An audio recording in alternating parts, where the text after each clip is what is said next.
என்ன லஞ்சுன்னு பார்க்கலாம். சுட சுட சாதம், அதுக்கப்புறம் இன்றைக்கி வந்து ரசம் வந்து மைசூர் ரசம்.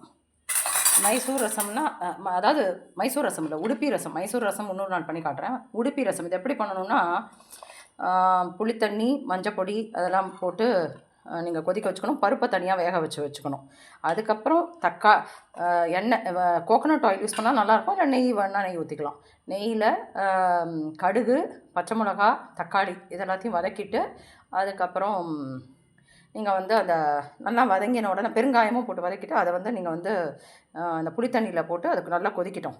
அது கொதிச்சோன்னா பருப்பு ஜலத்தை கொட்டணும். இதுக்கு ஒரு பவுடர் பண்ணணும், அதுதான் முக்கியம். அந்த பவுடரில் தனியா, கடலைப்பருப்பு, வெந்தயம், அப்புறம் ஜீரகம், மிளகு, தேங்காய், பெருங்காயம், தேங்காய், கருகப்பிலை இதெல்லாம் வச்சு அரைச்சி அந்த பொடியை போடணும். இதுதான் அது சூப்பராக இருக்கும், ட்ரை பண்ணி பாருங்கள். அதுக்கப்புறம் தொட்டுக்கிறதுக்கு அரைக்கீரை மசியல், அதுக்கப்புறம் வெண்டைக்காய் கறி, அதுக்கப்புறம் தயிர். இதுதான் இன்றைக்கி லஞ்சு. தேங்க்யூ.